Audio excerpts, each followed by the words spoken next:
Okay, I'm going to go blank for a while. My part is until later. I see that we're streaming live on Facebook. And we are also now live. The attendees can join, and about 38 have joined so far. Well, we've got 63 now, so it's going really fast.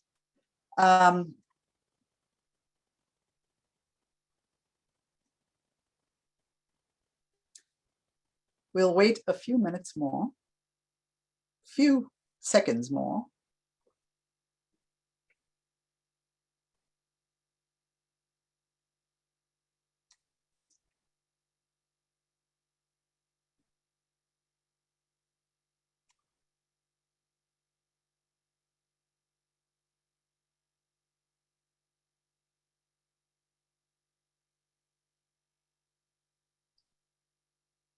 Still people joining, so we'll wait for them.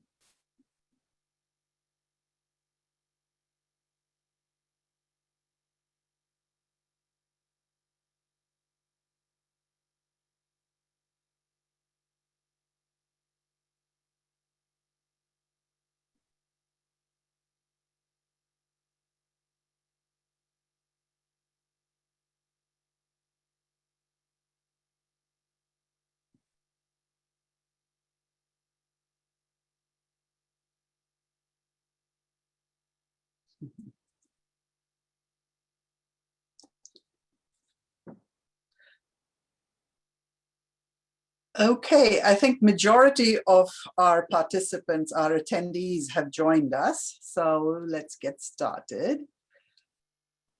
So good afternoon, everyone, and welcome to the League of Women Voters of Santa Barbara's March Community Forum, the South Coast Housing 2030 and What's Ahead.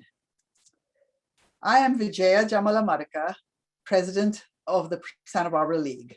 And before we start, I would like to respectfully acknowledge that the land that we are on is the unceded territory of the Chumash people of Santa Barbara. We pay our respects to the Chumash elders, past, present, and future, who call this place their home.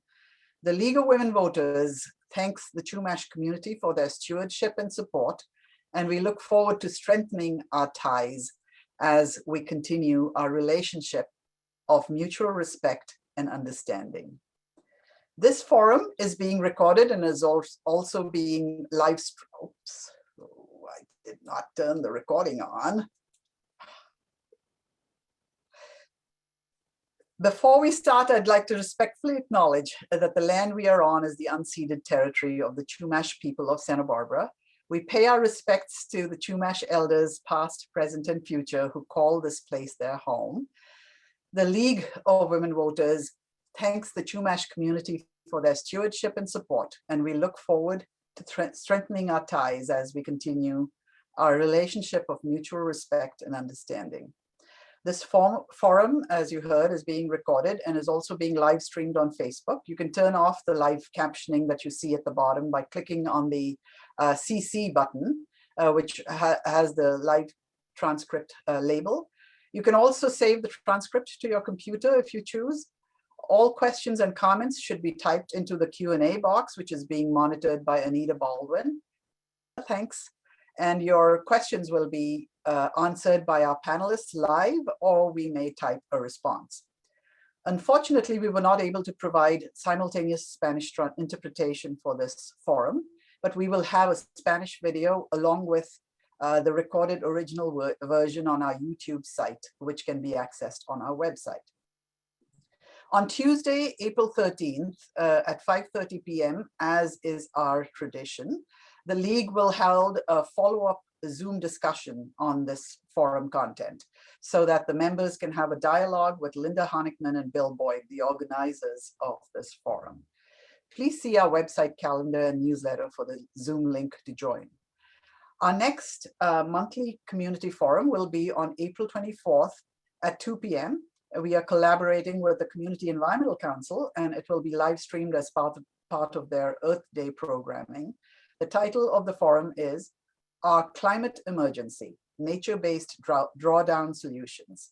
Registration will be required as usual, and we hope to have simultaneous interpretation and Spanish for that one. There will be no community forum in May. In June, we have our annual meeting and our state convention, and our new fiscal year begins in July, and our monthly forums will begin again in September. So now a big thank you to Linda Honigman and Bill Boyd for all the hard work they've done in organizing this forum. A warm welcome to our many distinguished speakers. And now please welcome our Housing Committee Chair and Forum co-organizer, Bill Boyd, who will get us started. Thank you, Vijaya. Welcome attendees and our impressive group of panelists.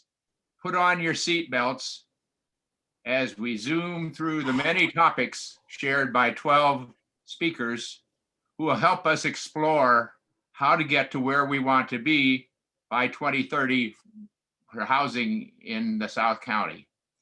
If you have any questions during the forum, please type them into the question and answer area. The chat function can only be used to send attendees information. We will have a few minutes for questions after each segment and from 1:45 to 2 p.m. Assemblymember Steve Bennett from the 37th Assembly District will join us for question and answers about 1:30. Now my co-forum organizer, Linda Honigman, will introduce our first group of speakers. Thank you, Bill.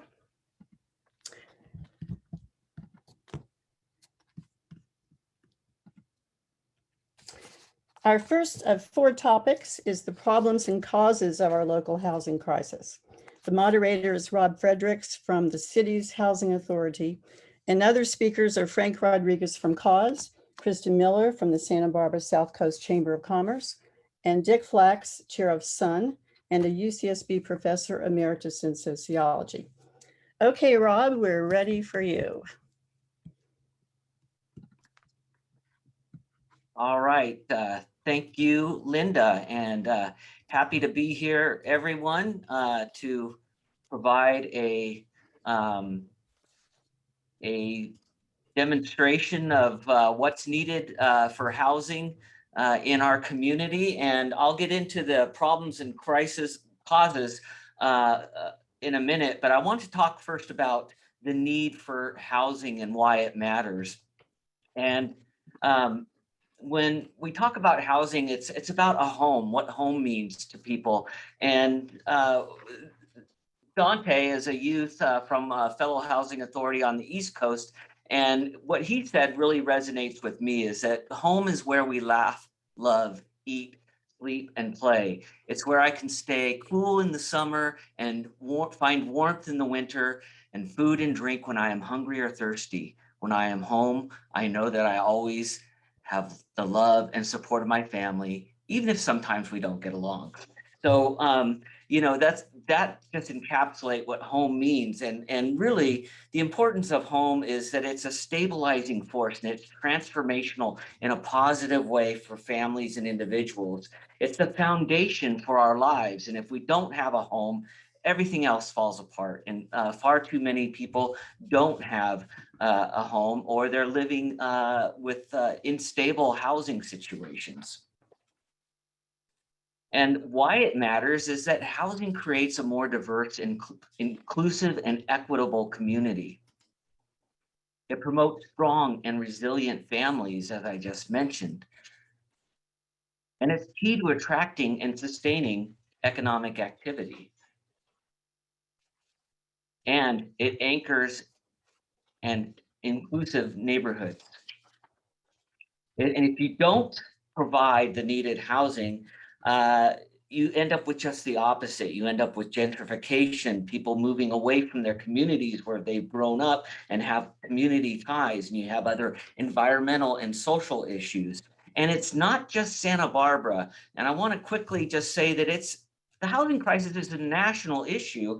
And after this webinar, if you wanted to go to the Joint Center for Housing Studies of Harvard University, they produce an annual report, The State of the Nation's Housing. And the most recent report found key takeaways that there's persistent unaffordability, growing racial disparities, widespread housing insecurity, and major barriers to home ownership. In fact, in 2019, 37.1 million households were housing cost burdened, meaning they're spending more than 30% of their income on housing. And 1 in 7 households, that's 17.6 million, were severely cost burdened, spending more than half of their income on housing. And it's nowhere worse than right here in our own state of California, where 1 in 3 California households cannot pay for the real cost of living due primarily to the high cost of housing. And it essentially comes down to we don't have enough supply to meet the demand, and that raises the cost. And also we don't pay people enough fair wages to afford what is in their community for housing. In California, we have a shortage of 3 million homes that are needed. And of that, 1.3 million are needed for affordable housing. And renters need to earn 2.9 times the state minimum wage in order to afford the average rent. And the median rent increased 40% since the year 2000, while renter income only increased 8%. So how about Santa Barbara? The reality here is people want to live here. It's a beautiful place, but we do have issues. And I want to show this short video here. Rent in Santa Barbara is rising at an alarming rate, and renters are now battling it out over the city's limited supply. News Channel 3's Elise Martinez found out the housing crisis could get even worse. The dream of settling down on the American Riviera is fading fast. We're seeing an exodus of young, educated people who can't afford to stay in a community like this. Especially for those who rent. Living in the seaside paradise is getting more expensive by the day. A lot of people I know are spending more than half their income on rent. People who are renting their bedrooms are $1,000 a bedroom right now, which is just like completely blows me away. Craigslist is where many people turn, but more and more they don't find what they're looking for. I've seen ads where people have RVs in their driveway that they're renting out as studios right now. $1,700 a month. We really need to add more supply. I know that that's almost blasphemy in a city like Santa Barbara. Dyer says Santa Barbara needs more apartments, or more people will move out to avoid living paycheck to paycheck. Okay, so that's a quick video, and that was actually 6 years ago. And it reminds me of the song by the Talking Heads, The Same as It Ever Was. The problem's just been compounded and has been increasingly worse. Rent in Santa Barbara is... To the next slide here. The median home price for the last 6 months of 2020 was $1.4 million. And only 20% of households are able to afford the median home price. So too many households are locked out of home ownership. And then and that's really the median income of a family of 4 is only $87,800. Yet the income needed to afford a 2-bedroom rental of just $2,500 is $104,000 a year, or $8,300 per month. That's meaning you're taking the HUD standard of paying no more than 30% of your income for rent. So it's just out of reach. And that video encapsulated the problems pretty well. It's a supply issue, and it's also an income issue where people just don't earn enough money. In order to afford that average 2-bedroom, you need to have, at a minimum wage, you need to work 167 hours a month, or full 4-time jobs. And the average housing wage to afford that 2-bedroom is $50 a month. The state average is a little bit, is much less, $32 an hour, sorry. This slide, I just wanted to highlight the vacancy trends over the years, and it's shifted quite a bit, but you can see the black line, Santa Barbara County is overall, the county's below 5%. And the city of Santa Barbara is historically much less than the rest of the county. And if you're paying, if the vacancy rate is less than 5%, it's really not a healthy rental market. It imbalances the negotiation power between landlords and tenants and prospective tenants, and increases those rental rates. And what one of the causes is you end up having commuters commuting in and out of the community, causing all sorts of environmental issues, social issues, with people not being able to spend time where they live with their families, or connections in the area where they work. And I'm not going to go over the RHNA numbers, regional housing needs. I believe Dan's going to cover that in part 2 in detail, or in partial detail, but it is the charts here for the city of Santa Barbara over the current planning period, which ends in 2022. We were needed to plan for 4,100 units. We've only achieved 1,087. And I call it the impossible RHNA because most communities throughout California are not meeting their regional housing needs allocation to plan for the needed housing. And some of the Santa Barbara housing supply constraints I want to go over quickly before I turn it over is we live in a built out community with limited property selection for development, very high, we have very, very high land costs in Santa Barbara, and that translates to high development costs. And construction costs are just out of sight. Our Gardens on Hope development on Hope Avenue, 90 units, that ended up costing all in $329,284 per unit. And those are small studio units, and that's at a fairly dense level. If you look at our Johnson Court development on the east side, that's 16 studio units, that ended up costing just below $600,000 per unit. So we need to look at higher densities and cheaper ways of constructing, more affordable ways of constructing, I should say, to bring down those construction costs. We also live in an area where it's the zoning creates limited, constrains the number of needed units. But I think we've made some good strides with the average unit size density program to increase density. And I think we'll cover that later with other presenters. So, and the entitlement processing time takes time to get new developments through the process and get them built. So I just want to leave you with, this is architecture of our Artisan Court development, a picture that's 56 units on a 1/4 acre. It's pretty dense, but it's very nice. It replaced an out-of-date CMU block building that was a business that closed down. We need to look at taking uses like that and creating housing. And I love this quote: "We shape our buildings and then they shape us. The architecture impacts the human outcome." We can do better, folks, and we need to do better. That's why your housing authority is engaged in trying to do more developments in our community. Now, I'll go ahead and stop my share and turn it over to Mr. Frank Rodriguez of CAUSE to give his take on some of the issues. Frank? Thank you.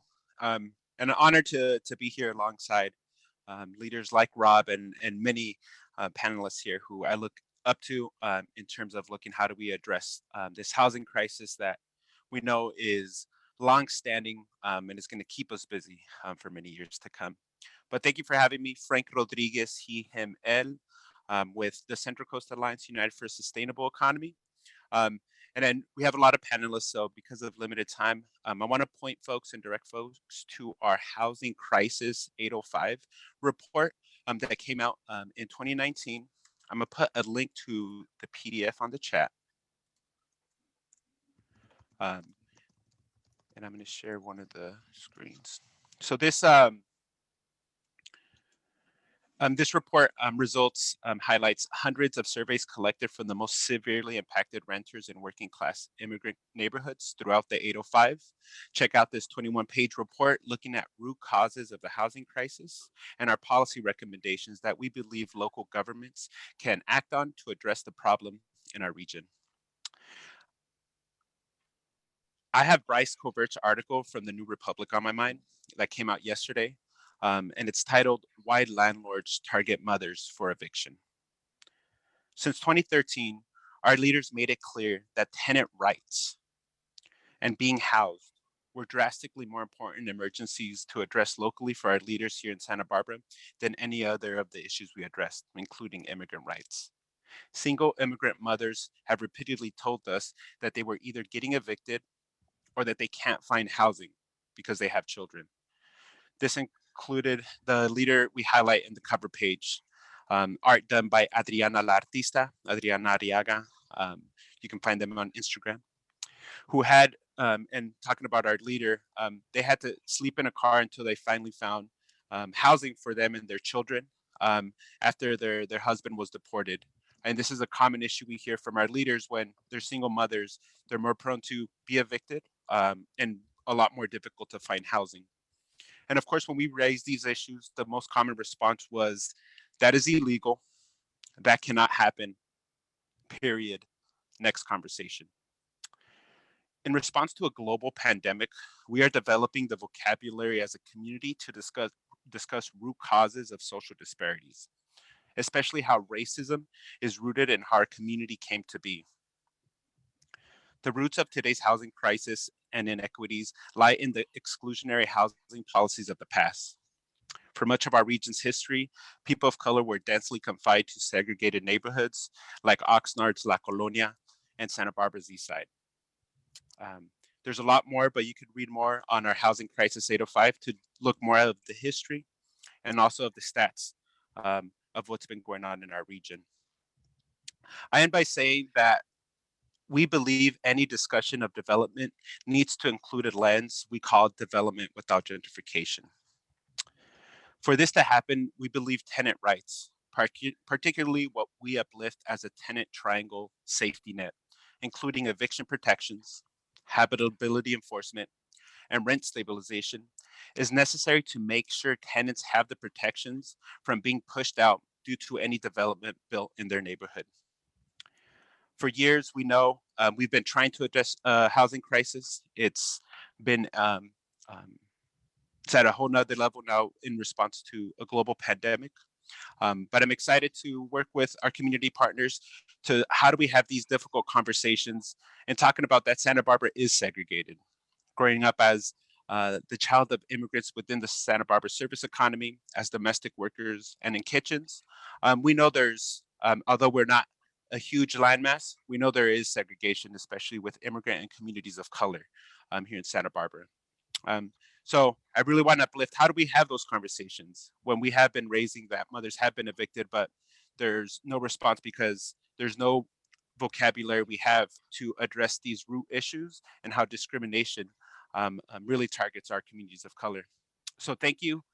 Really wanted to elevate that piece today and excited to see how do we move forward and broaden our conversations and really bringing equity here to our region. Thank you. Thank you, Frank. Very important conversations and changes that we need to make positively for the city that you brought up. Next up, we want to have a short video from Kristen Miller of the South Coast Chamber of Commerce, and I believe Linda will bring that up for all of us. That's correct. I'm Kristen Miller, President and CEO of the Santa Barbara South Coast Chamber of Commerce, representing 1,100 members and 75,000 jobs in the region.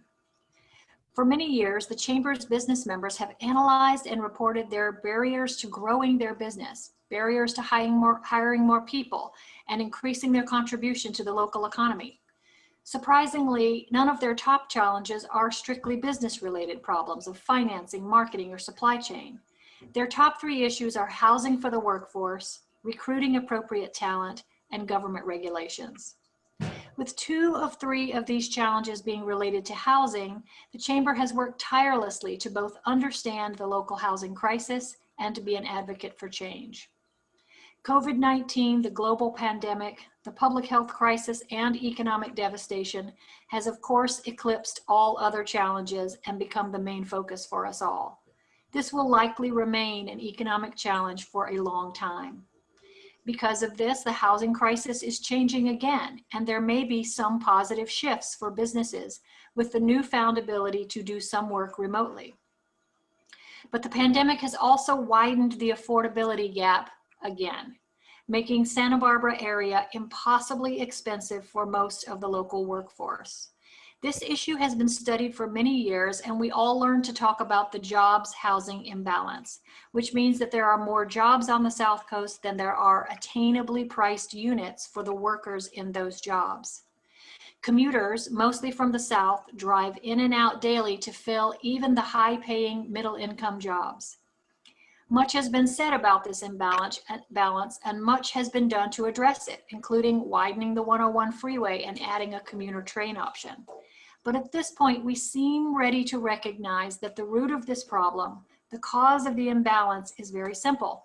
We have not built enough new housing for several decades to keep up with normal demand and normal growth, births over deaths in our population.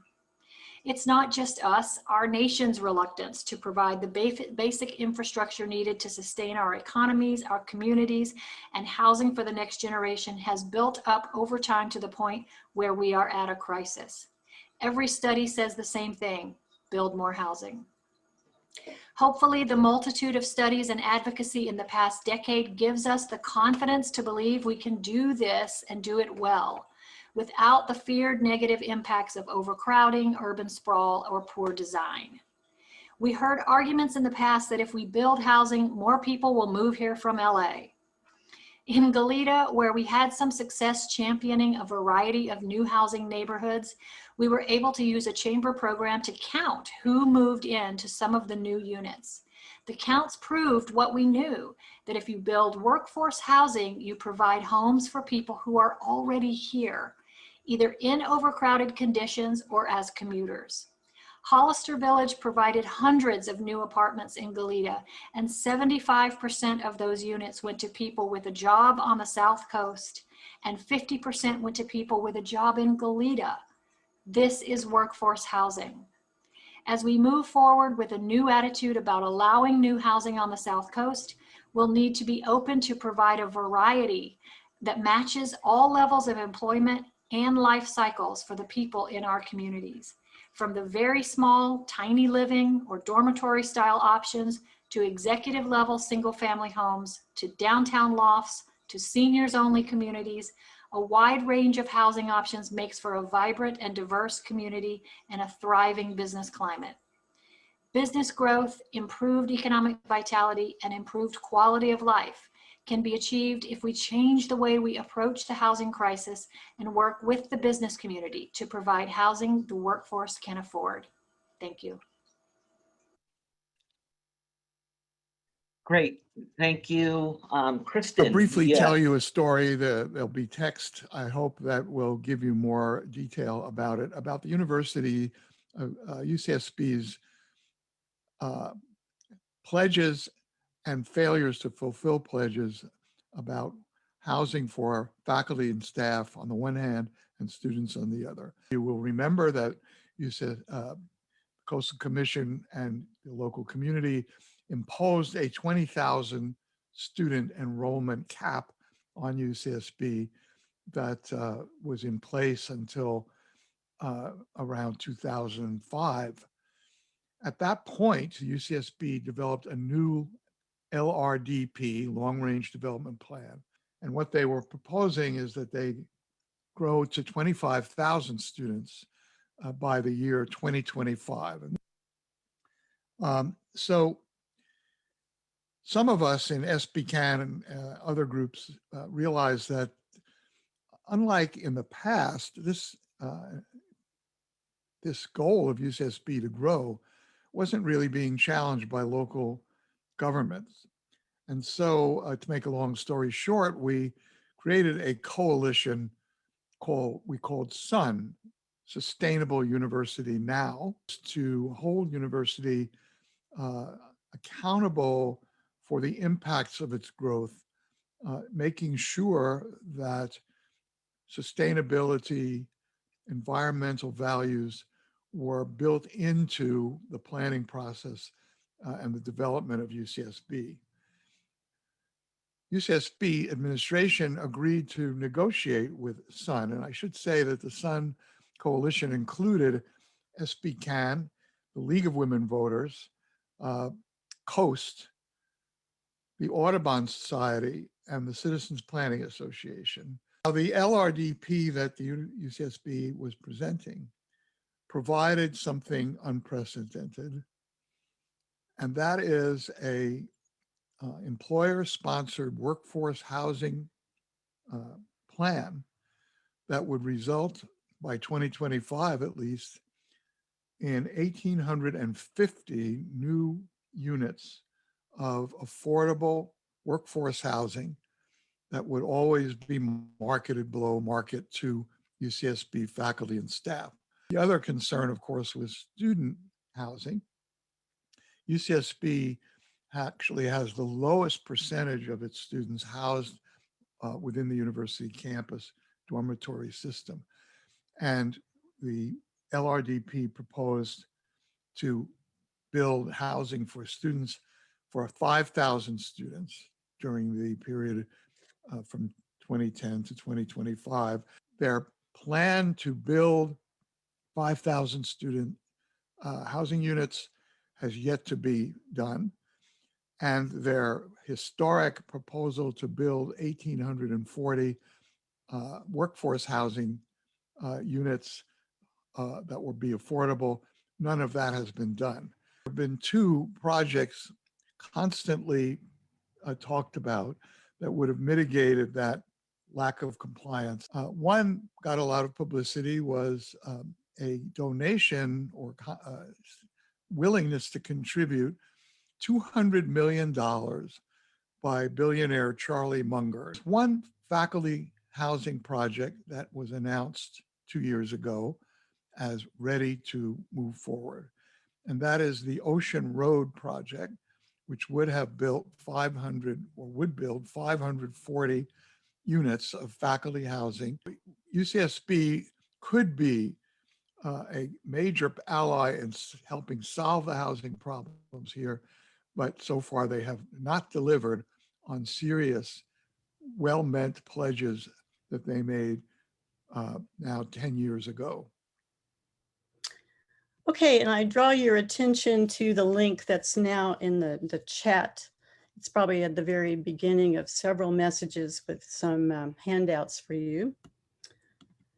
And we now invite a couple of the speakers to put your video on and audio for questions.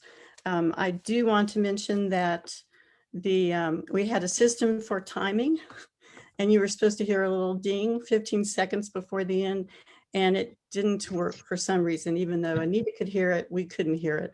So we are a little bit over at this point, but we knew that was a possibility. Okay, so and going to the questions, I know the first question, that may relate more to the second part. So maybe we could go straight to the second question. I'll just read it. I have a question for Dick Flax. It is no secret that the UCSB community is occupying housing meant for the community at large, rather than providing adequate housing for its students and workforce. What can we do out in the community to get UCSB to provide more housing for its students and workforce going forward? What are the options as community voices? Well, here we have these pledges that are legally binding, and they were not only agreed to with SUN, but with the city of Goleta and the county to build housing. There's pretty definitive metrics which are supposed to trigger such housing. I'm talking about, as we said, 5,000 units of student housing and 1,840 workforce housing These are all planned, so to speak, in terms of where they should be situated. But we've been waiting 5 years, I think, for the Munger deal to be made real. And we've been waiting several years for the Ocean Road project, which is on the border between Isla Vista and UCSB. That would provide at least 500 or so plus townhouses and rental units for faculty and staff. These, the reason Sun has not made a big issue of this till now is because we keep expecting these two projects to be announced. That would be really important steps in dealing with the issue that you're talking about. So we don't need to put pressure on UCSB to create more housing. We have to find out and demand that they fulfill pledges they've already made that are in the interest of the region and their interest of the campus itself. Why this delay? And I have to say that despite all the talk about workforce housing with employer support, almost none of that has happened in recent years, not just UCSB, but generally. Why is that, even though it's said to be in the interest of business and employers in general, as well as the community? What's the gap between the recognition that we need this and the reality of delivering? I would say part of the reason is we need social housing, socially sponsored, as well as private development. That's what UCSB has the potential to do. And I think they will do it under the right community kinds of pressure. So it's not about UCSB neglecting this issue. It's this strange and mysterious gap between what they intend and say they're going to do and actually have agreed to do legally and what they've been able to actually accomplish. Right now, COVID complicates everybody's thinking and planning about all this, but I think we are pretty clear there are going to be thousands of students coming back next year. And meanwhile, the housing market, as we've already heard, in this region is going to tighten even further post-COVID. So we Okay, great. I think we need to stop you there because it's a topic we could spend hours on, and we definitely need to have a follow-up meeting pretty soon. It's something it wasn't on my radar. So we need to move on to number 2. Let me share that screen. And we will come back to questions at the end of the forum as well. And be sure to look up the document that we put in the chat box.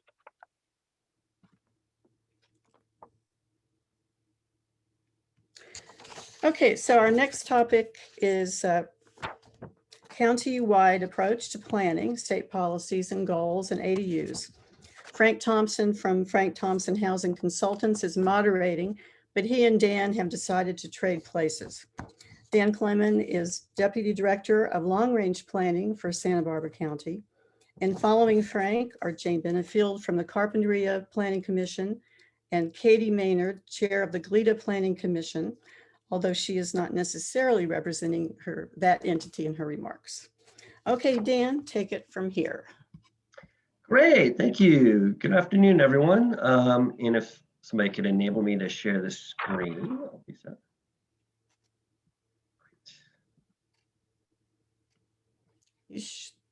You should be able to.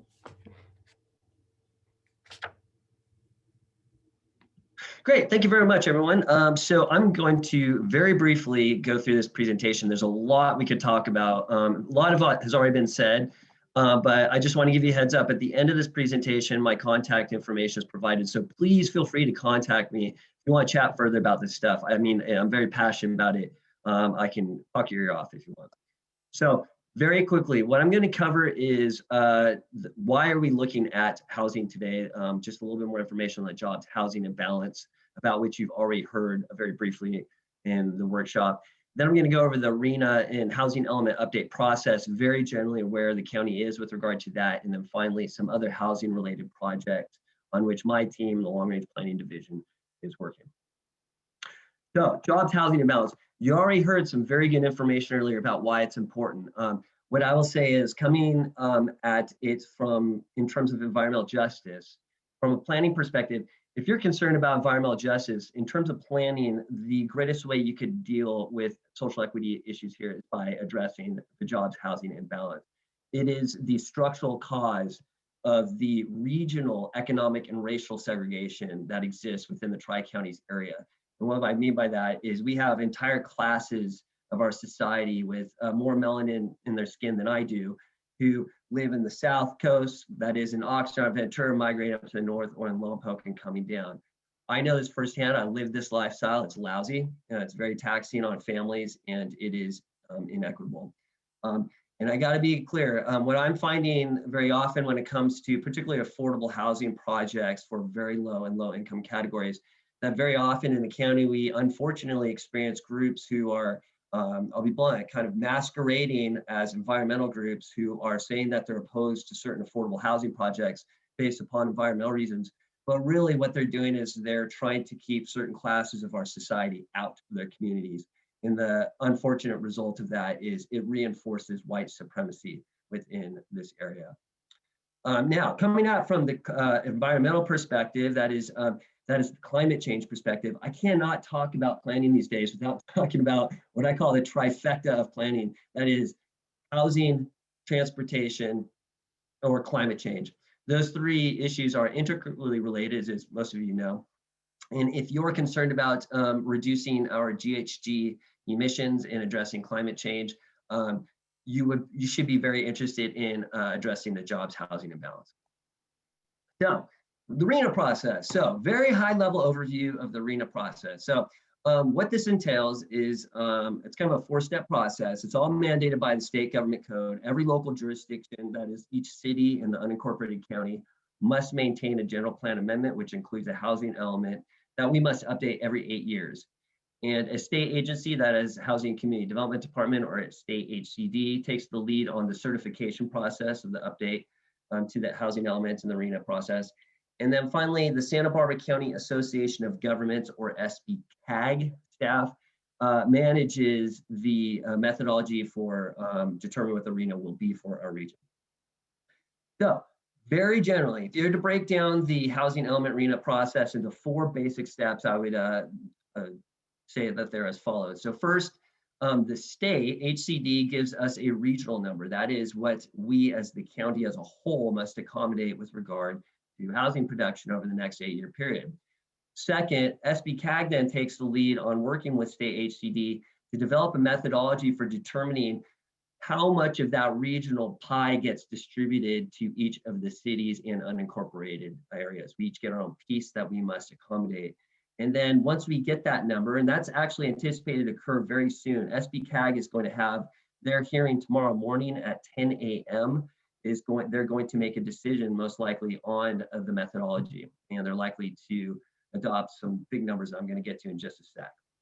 After that number is adopted, then each of the local jurisdictions are then off and running to update our housing elements. And we have approximately 2 years to do that. We got to do so by 2023.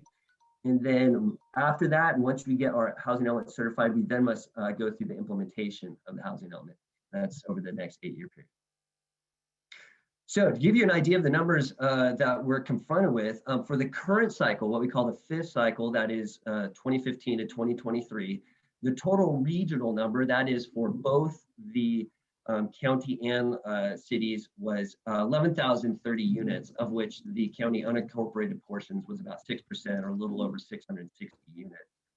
For the next cycle, that is the one in which we're working, and SBCAG is going to make that important decision tomorrow. We are looking at a total regional number of 24,856 units. So you can see that we're looking at over double the number of housing that we were expected to accommodate during the current housing cycle. And of that proportion, the unincorporated county must accommodate about 23%, or a little over 5,660 units. Very briefly, this chart just shows you the numbers as they have played out over the years since the development of the RHNA process going back to 1981.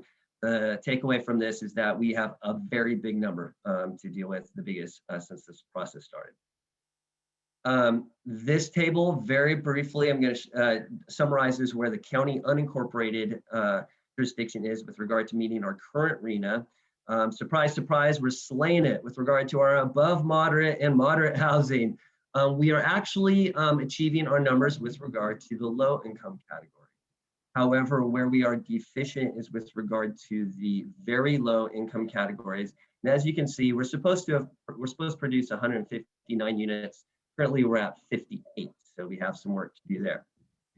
So many people Dan, excuse me for just a second. This is Anita Baldwin. I hate to interrupt you, but we are running a little behind, and I thought I issued a kind of a warning bell. I don't know if you heard it or not. That may not be working, but could we please kind of keep an eye on the time and wrap it up as soon as we can so we can continue with our other speakers? Thank you. Sure, this will be very quick, the next 3 slides. So very quickly, people ask, so what happens if you don't meet your RHNA? Well, there are some consequences with regard to certain projects that include affordable housing. They receive ministerial streamlined review. They're not subject to CEQA. You'll hear more about that from Frank. And then we receive that large RHNA for the next cycle. And then just really quickly, the Long Range Planning Division is dealing with 2 other projects right now that you should follow. It is our accessory dwelling units ordinance amendments. It's at the Montecito Planning Commission today. And then very soon, we're going to get to our state density bonus law zoning ordinance amendments, which will be facilitating greater affordable housing consistent with state law, those provisions. So thank you very much for the opportunity to speak. Please contact me if you have any questions. Thank you.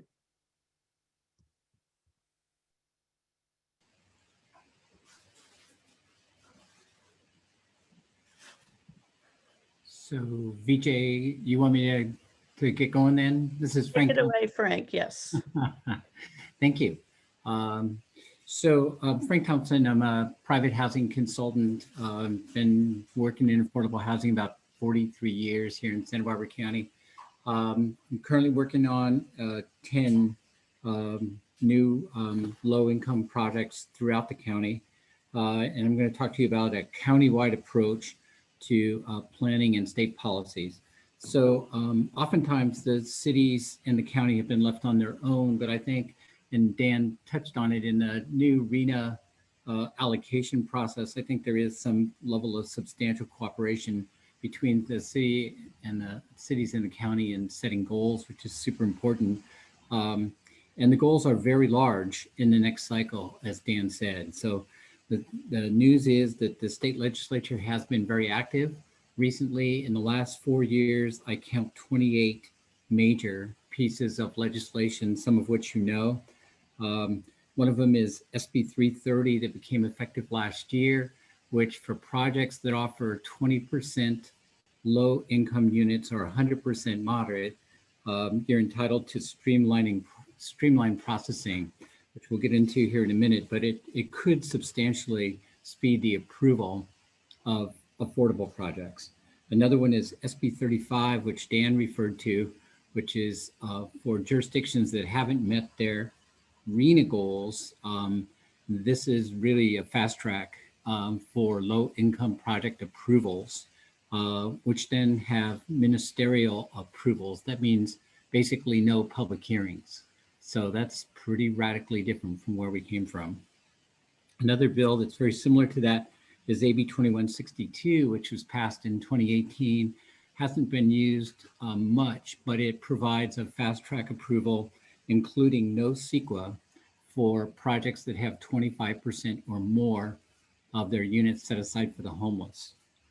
And then finally, this last year, and is effective January 1 of 2021, was AB 2345, which increases the density bonus available for affordable projects to 50% over the zoning or the general plan. So those are major changes. Let me put my screen up here.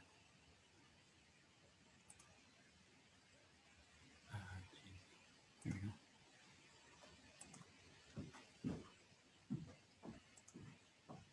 Okay, that'll work for you. So the major result of these are 4. 1, it expands the number of sites. Not only does this affect multifamily zones, but this now affects mixed use and commercial zones. So that oftentimes we don't have density limits per se in the commercial zone. So the possibility of very high density projects on a fast track approval is greatly enhanced by these laws. The next thing is the point of these laws is to significantly reduce the time and the number of steps to approval. Under some of these bills, the time period from filing a complete application until approval is 90 days. So, I mean, that is like lightning around here. And I think that we've seen the local jurisdictions already begin to respond and move it. There've been a couple of projects I've been involved with. I know of 2 in Santa Maria that have actually moved to the process in about 110 days, which is remarkable. The point of these laws from the state was to significantly reduce the risk for developers to put forward affordable housing projects. You basically have 2 separate processes now.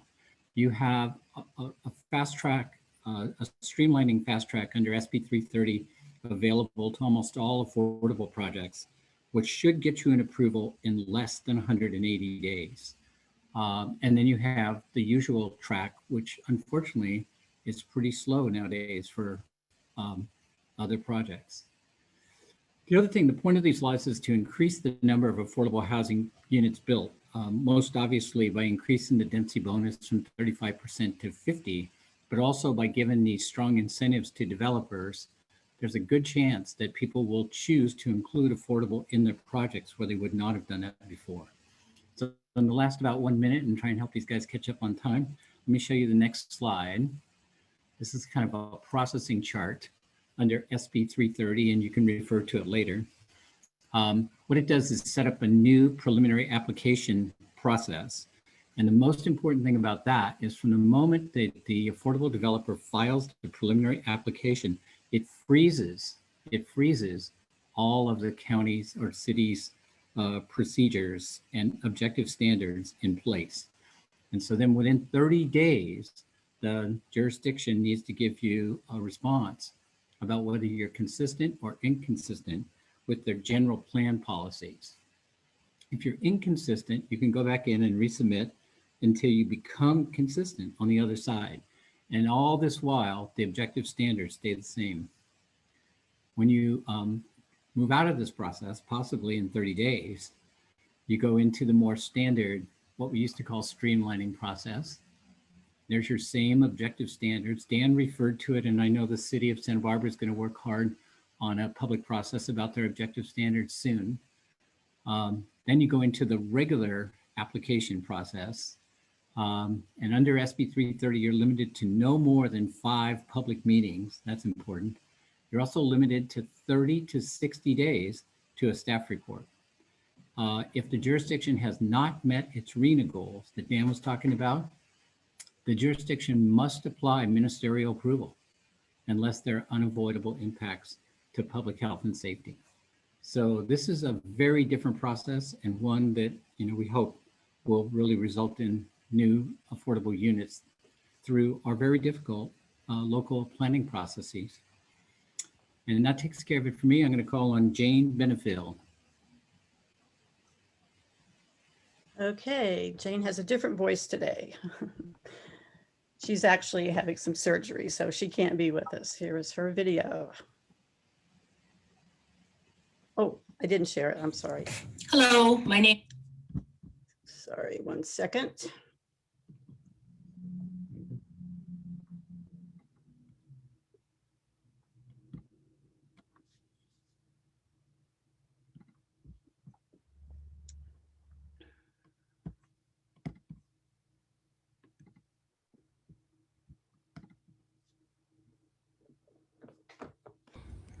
Hello, my name is Jane Benefiel. I've been asked to speak for about 3 minutes on housing, affordable housing in Carpinteria. By way of background, I've been a planner for 30 years and I am on the Planning Commission in Carpinteria, and I've been there for 14 years. We have 3 types of housing that work very well in this community and provide some form of affordability. They are mobile homes, farm worker housing, which are low-income developments, and commitment to additional dwelling units. Carpinteria has, you can see the statistics, about 6,500 dwelling units and a population of around 13,000. Figures may vary. Half the population is Hispanic and half is white. These are generalities. And I might add, it's a wonderful community in every sense of the word. There are 7 mobile home parks in Carpinteria, some for seniors, most all ages, but they are very affordable. In the greater sense, remember, it's California. Owner-owned parks are ideal, where the owners pay up to buy the park and become a shareholder, and therefore make the rules and set the rents. Further, we have a very heavy-duty rent stabilization law in this city that keeps the rents fair. Secondly, Carpinteria boasts 3 developments by self-help housing that house farm workers and their families. These projects of about 40 units each are very well maintained with after-school teachers, computers for children, all manner of social services, and most importantly, an on-site manager. These developments are Dahlia Court, Chapel Court, Casa de las Flores. They are wonderful additions to Carpinteria, and they are a public-private agreement with the city. The issue of additional dwelling units is one that I am somewhat in conflict with as a planner, as there is not the political will to make this work in our city. The state has mandated that ADUs be permitted with very few restrictions, as you can see on the PowerPoint. Here in Carpinteria, have embraced as a granny flat ordinance that doesn't work because we've only built about 5. And one of the main impediments is that the minimum lot size has to be 8,000 square feet. There are very few lots that are 8,000 square feet or more. By building a structure in the back for your son or you or your daughter, whatever, it allows people to live in their communities and still maintain a property with reasonable standards of living. And I support this wholeheartdy.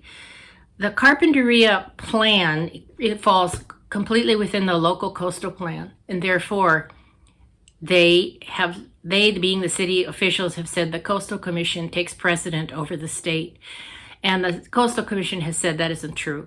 So we try to move forward. We are working on these issues. And I think we're going to make a lot of progress because there is a will. We have about 24 homeless in our community, and that's 24 too many.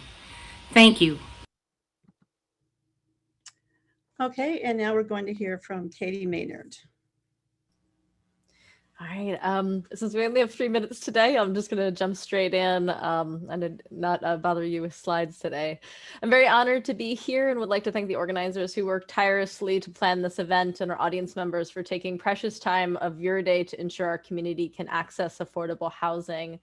The growing need for affordable housing in our state and in Santa Barbara County is apparent, and with this comes a necessary sense of urgency. This urgency has fueled the development of an almost overwhelming number of legislative actions on housing in the past few years. With so many new housing approaches and rules being provided at the state level, what is and will be the role of cities and local governments in addressing the housing crisis? And to what extent should we and can we create and enact a local vision specific to our region?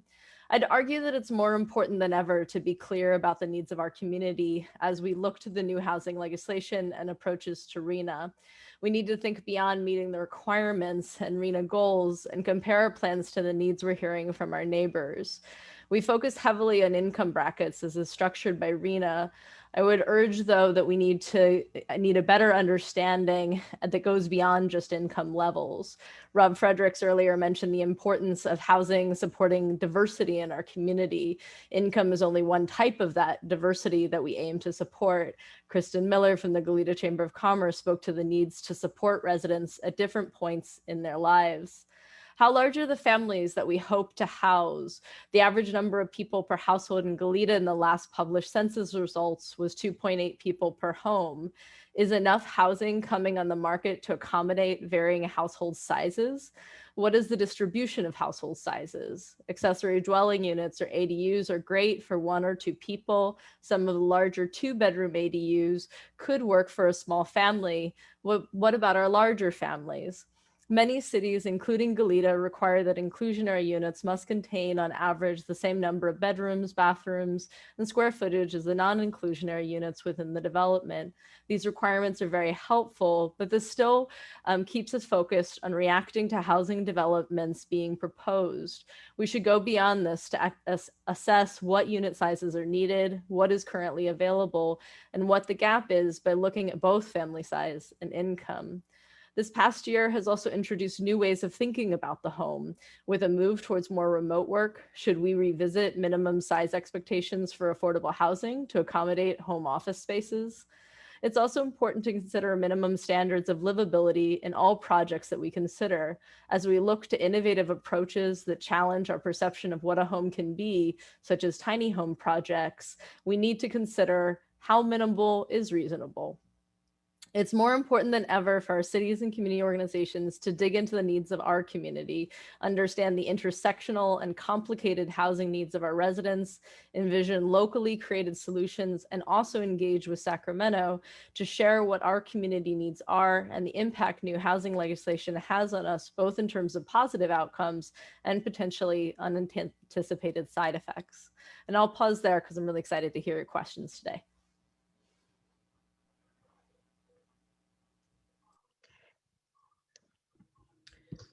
Okay, we do have some questions. We should probably go back to the first question that was submitted, but Dan Kleeman had volunteered to answer it. The question is, what about reducing or eliminating the single-family housing zoning designation so people can build additional units on their property? Dan, would you like to take a stab at that? Yeah, what I was going to say is that with the state's adoption of the accessory dwelling unit laws, they kind of already effectively eliminated single family housing, because now wherever single family zoning occurs or a residence is allowed in a zone, you must allow some form of an ADU, and their local jurisdictions have had their jurisdiction taken away from them in order to accommodate the housing. So single family zoning is effectively kind of gone already. Okay, thank you. Our next question, probably directed to either you or Frank, I would think. Does the city or county have access to land plots which could be redeveloped, such as the old armory, the Earl Warren Showgrounds, the old post office? And could zoning housing into the central district shopping area allow mixed use help? Good question. Why don't I take this for a moment, Dan? Yeah, the cities and counties do own some amount of land, but not a tremendous amount.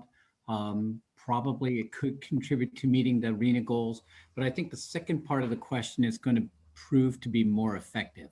And that is that the state has basically opened up commercial zoning where residential is a permitted use with a conditional use permit, which is many areas.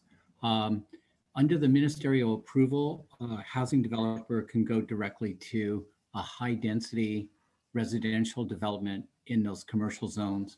Other times, if you provide 25% of the floor area or less commercial, the rest could be residential. And that is the law today. Dan, did you have more?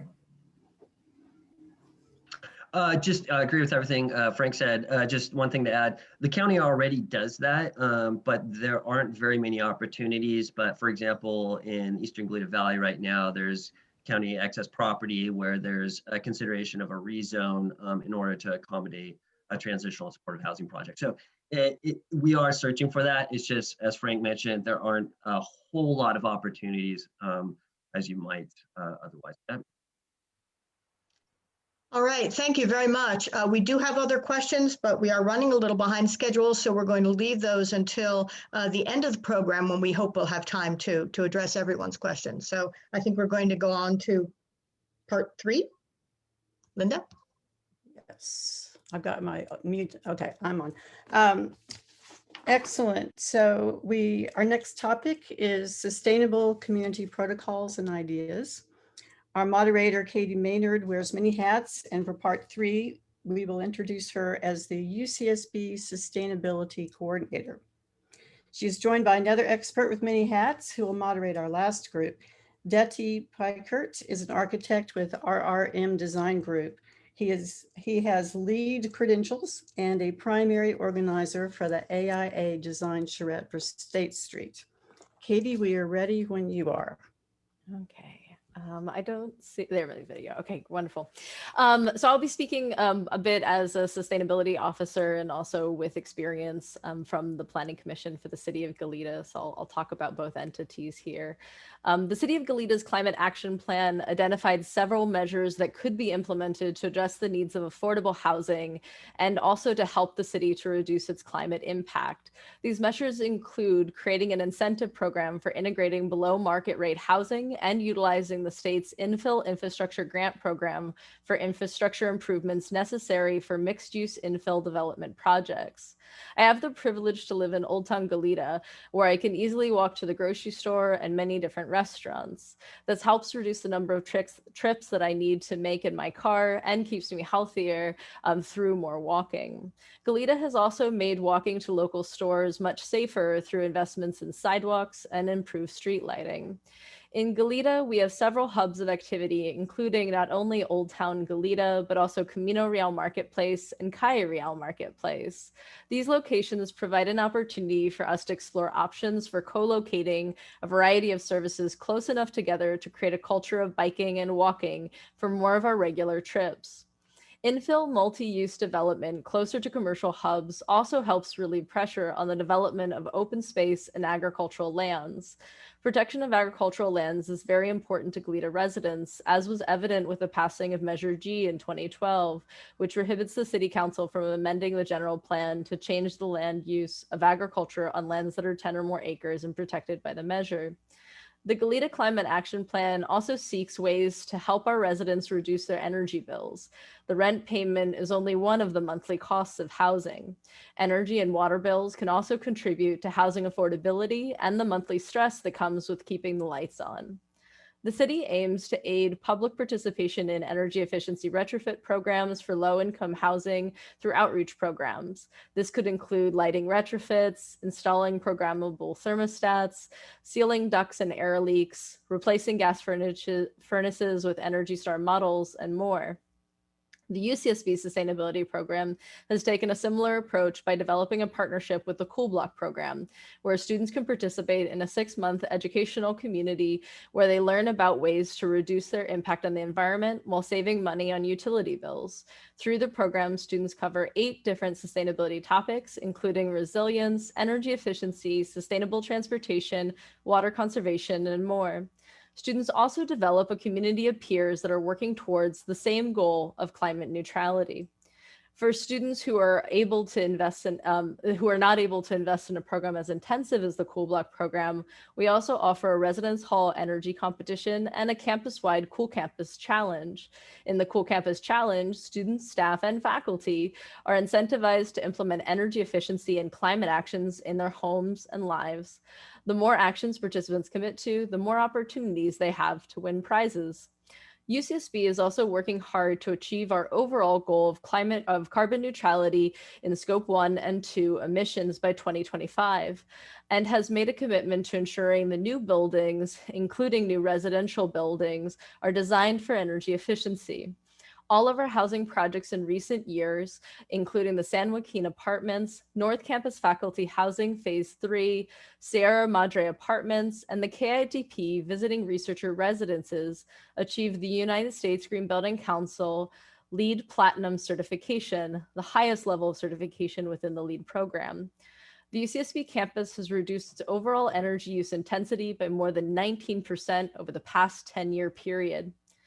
Goleta is also developing outreach programs to encourage residents to apply for funding for solar energy installations on residential properties. There are several available programs for homeowners which help keep monthly energy costs low. Similar to Goleta, UCSB is investing in solar energy, and we have installed 6.2 megawatts on-site solar energy, which provides approximately 15% of UCSB's electrical demand and up to 40% of our energy demand on clear days. We are also working towards designing new buildings that are all electric and developing a plan for electrification of existing buildings where feasible. I'd now like to pass the virtual microphone to Dee Dee Piker of the RRM Design Group.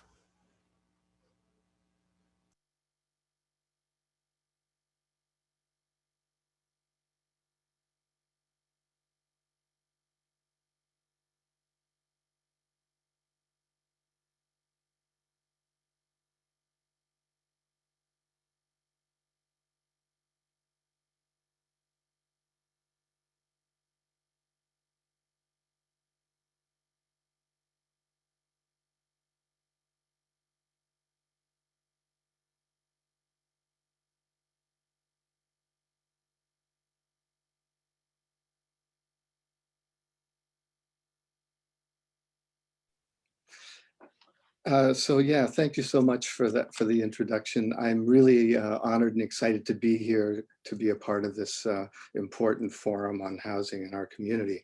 My focus is on sustainability. And I'm just trying to advance the slides here. So my touchstone for sustainability goes all the way back to 1992, the Rio Earth Summit, where a definition of sustainability was first coined, I believe, meeting the needs of the current generation without compromising the ability of future generations to meet their own needs. And that is just an amazing definition because it encompasses pretty much every aspect of human activity on the earth. But right now, our primary focus is addressing the problem of global climate change by reducing carbon emissions. And to that end, I think one of the first and foremost, most important areas is land use planning for sustainability. In other words, touching back on some of the subjects that have already been discussed, we need to find ways to reduce urban sprawl, as pictured down below, and make efficient use of the few land resources we have, and promote more compact development, walkable communities, housing close to services, public transportation and jobs, and overall reducing automobile use. So we need to create incentives in the regulatory environment to and eliminate the barriers to creating the kind of housing that we need in this kind of setting. And to that end, we have now got many different programs that promote sustainability and provide the tools to evaluate buildings and to help identify the elements in the areas where we can address sustainability, energy efficiency, and all of the different areas involved. And in California, we have more of these programs and tools than any other state. And as a matter of fact, advanced computer tools now exist to analyze building at extremely sophisticated levels so that we can achieve ever more sustainable versions of, start my video. Thank you, someone reminded me that I should start my video, thank you. These tools are now available to help us refine and come up with ever more green building technologies to be incorporated in building. And this image just kind of shows that we're now incorporating so many different features that address issues of sustainability and energy efficiency in our buildings, that we're actually creating some of the most advanced buildings that have ever been built. And in California, we are actually #1 in terms of energy efficiency in new buildings. And we're heading towards a carbon neutral future. And you can see by the graph on the lower right side that we should be able to achieve that by the year 2030, and that we've been steadily making progress in that direction, which is really an exciting thing. In the AIA, we've adopted recently 10 measures that are included to basically promote design excellence for all of our member architects. And all of these measures have some relationship to the overall concept of sustainability in a holistic approach to design. At the recent AIA Design Charrette, sustainability and the 10 principles I just showed in the previous slide were foremost in the minds of the architects as they came up with a vision and solutions for developing housing in our downtown. And of course, when we talk about green building, we're not necessarily talking about the fantastical image on the right, even though I think that's a very cool looking building. We're able to incorporate all of these technologies and principles in buildings that adhere to a design standard and design aesthetic that fits into our community in all the various ways that it needs to fit in our different neighborhoods of our city. So that concludes my topic on sustainability, and I think hopefully it inspires all who are listening to support those efforts. Thank you. Thank you, Detty. So I don't believe we have questions for that part, which is good because as predicted, we are a little bit behind schedule. It looks like I'm assuming Steve Bennett is not here. His name is here, but I don't think his body is here. So we may have to interrupt the part 4. We may end up dividing into 2 parts. So I'm just giving a heads up to the 4 speakers. You can decide if you want to change the order. I know that we'll have time to get the first 2 parts of that in. So let me share the screen for that list of speakers.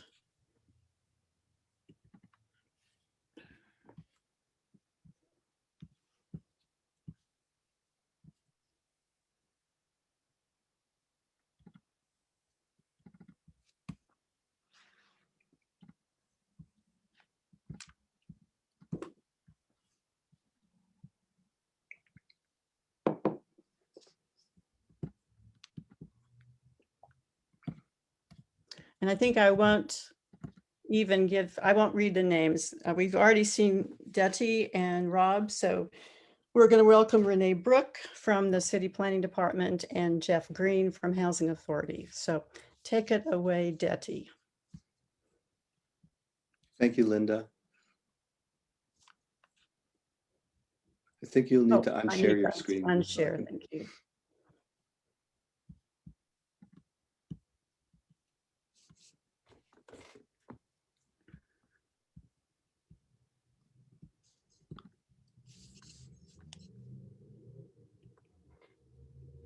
So move back here. So yeah, I was asked to kind of share the results of the AIA Santa Barbara 2020 Design Charrette, which was really a phenomenal event in our community. And the impetus of it was the fact that we were suffering from a global pandemic and the resulting economic crisis. And of course, the economic challenges and difficulties that have been posed for our downtown by the changing retail environment. And on top of that, a housing crisis. And so we organized a charrette that involved about 160 participants who were divided into 16 different teams of about 10 people each. We had 4 teams to address the possibility of a future promenade for the State Street corridor. And the remaining 12 teams addressed housing opportunities in our downtown area. And it was divided up into teams that addressed these issues from the 400 block to the 1000 block. Looking at possible housing opportunity sites for new development and the adaptive reuse of existing buildings for housing as well. And what you see in this image here is the tremendous body of work that was generated from this effort. We've created a book that has over 330 pages of design inspiration gifted to us by our architect community for our community to inspire the future of our downtown area. And you're welcome to download this body of work from the AIA website at aiasb.com and take the time to peruse all the amazing images and inspiration that was generated there. I'm going to focus today on housing solutions. That was one of the primary focuses of the charrette. And I'm just going to very quickly go through a few images here due to the shortness of time that show you some of the possibilities. Here, for example, better use of parking lots. One of the teams advocated building on top of existing parking garages. And of course, we have a number of ground level parking lots that are ripe opportunities for development. And of course, we have to design within the historic fabric, and there's some images and a lot of ideas generated about how we do that and create and continue to sustain the beautiful downtown environment that we have. And then efforts to integrate housing into our existing downtown fabric, into the kind of interstitial spaces and underdeveloped properties, et cetera. And then transforming large retail buildings. Here's some images that show how that can be done. And new uses for existing buildings. On the upper right, you see the Nordstrom building, which actually presents a great opportunity now that it's empty to convert it to housing. And I wanted to just touch on one particular site that I think a lot of people are very interested in, and that is the parking lot at Figueroa and Chapala, where the City Transit Center is located.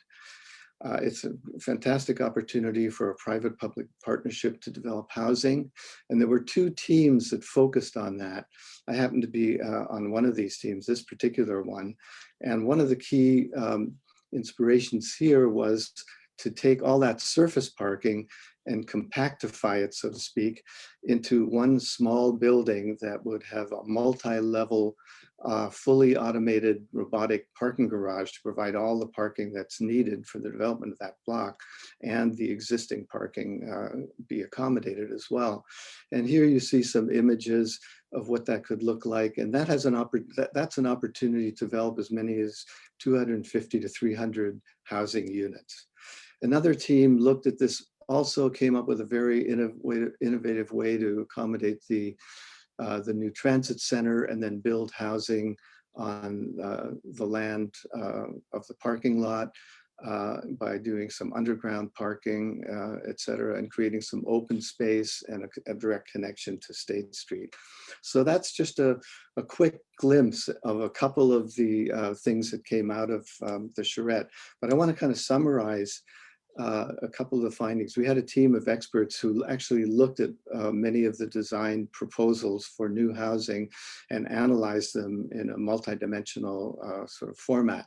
And what came out of that really is ultimately that we need to have flexible design standards that can best respond to site dimensions and constraints. We need building forms that are classic and typical to those already existing in the CBD. And then efficiency in designing livable floor area reduces cost.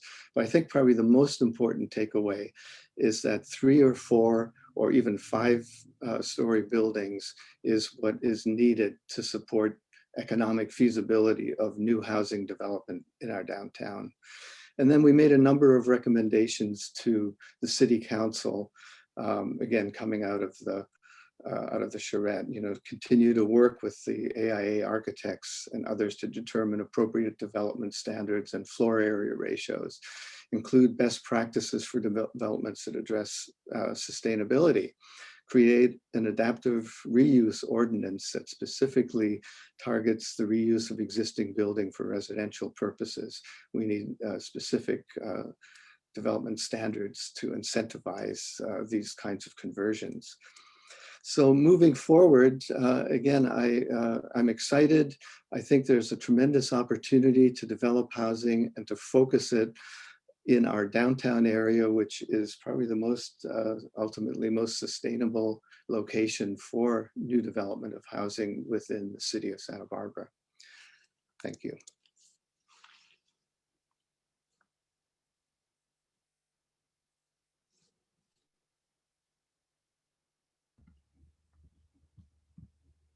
Oops, trying to get out of the sharing.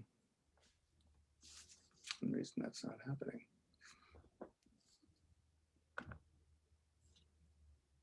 Stop share, there we go.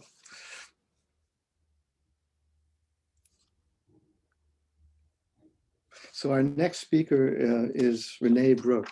Renee, if you're ready.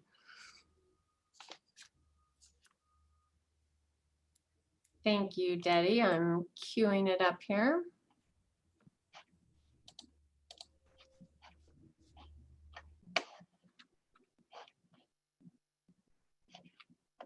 Sorry about that.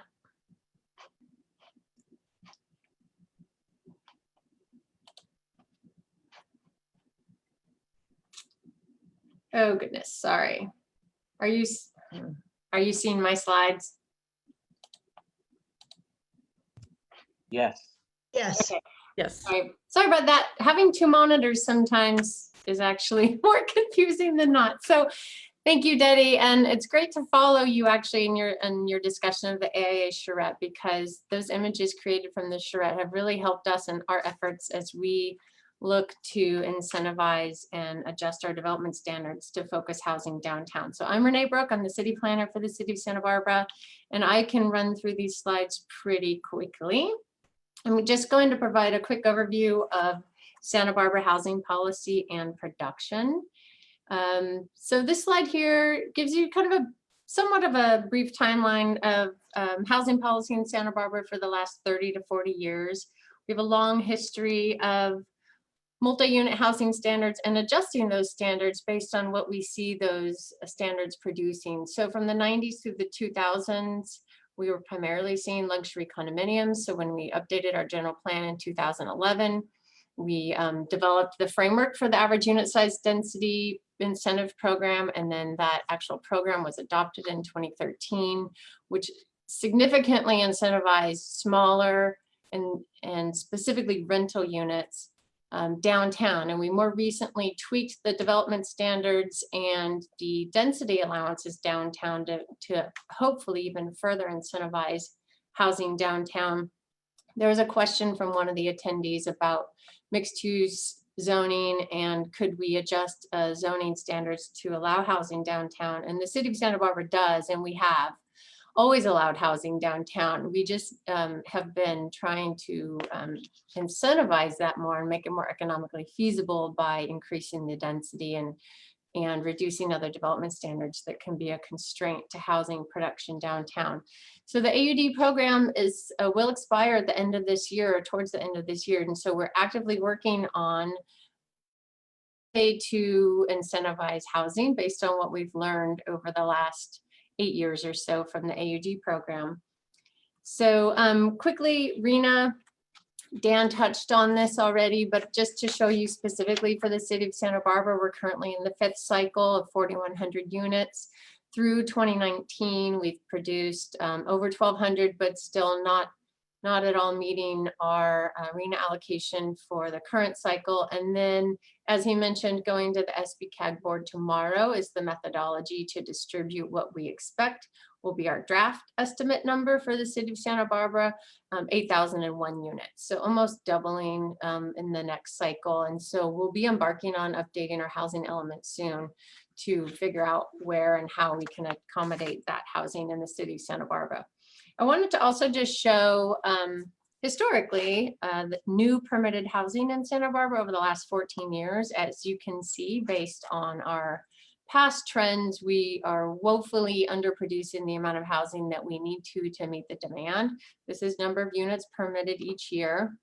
You can see when the AUD program was adopted in 2013, we saw a little bit of an uptick in housing unit production. And then again, when the accessory dwelling unit laws went into effect in the state, mandated streamlining and really reduced local control of accessory dwelling units, we saw a big jump in units. And we don't quite have our official numbers of housing production in for 2020, but it looks like it's going to be around 127 units.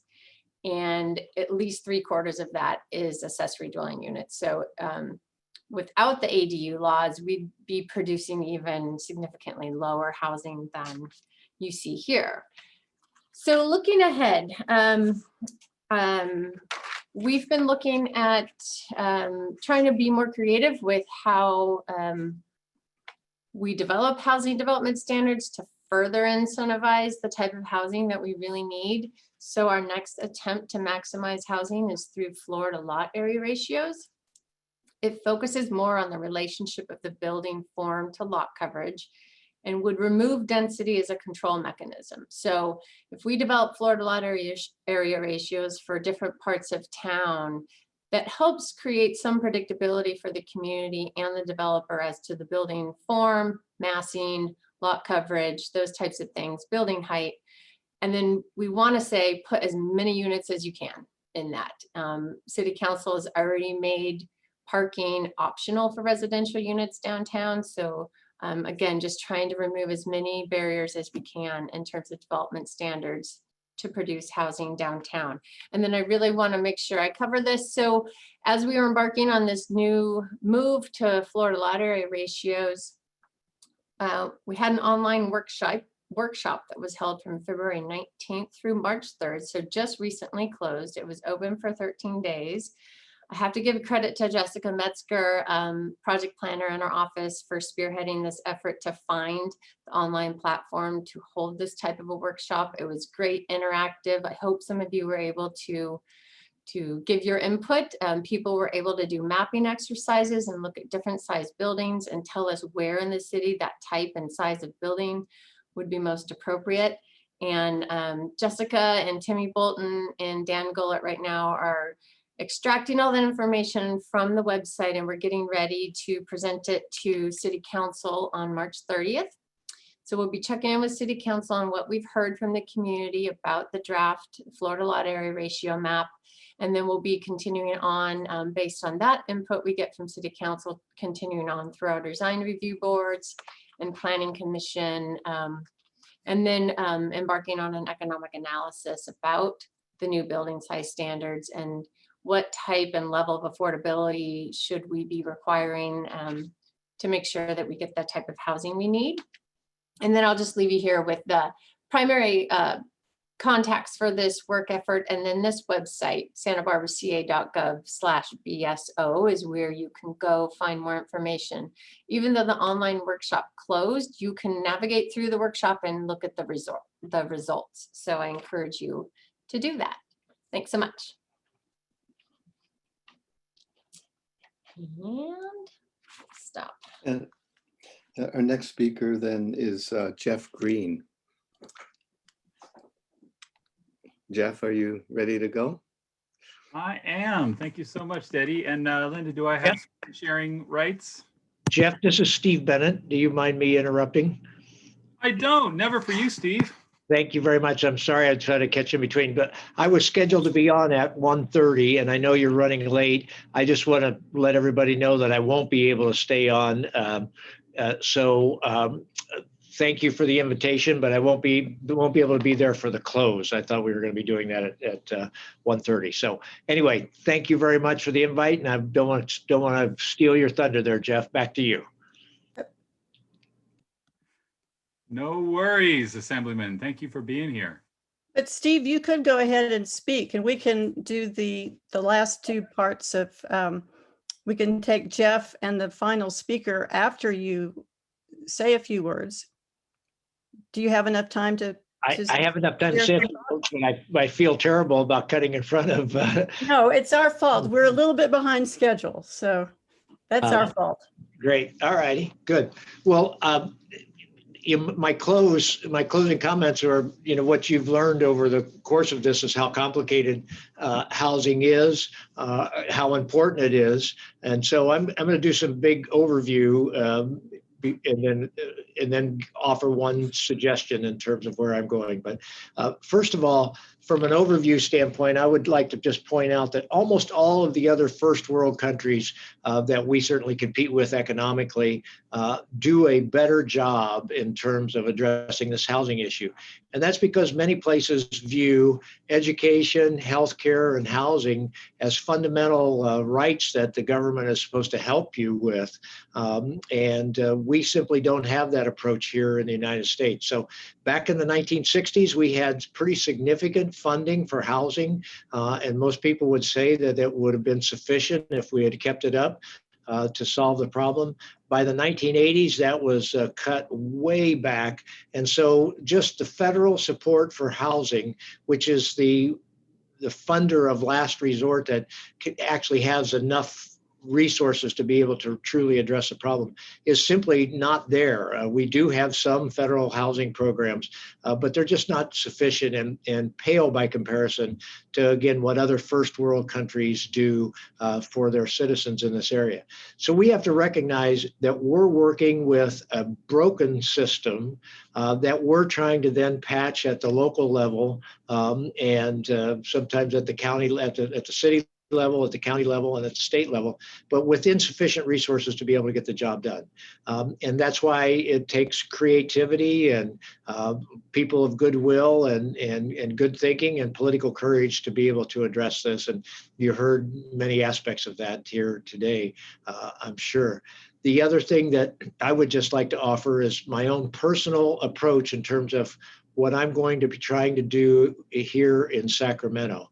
Number one, I think that the affordable housing crisis that we have here in California is being taken advantage of by people who want to build market rate housing and sort of grease the skids for that. And they're less focused, and they use the affordable housing crisis to justify that.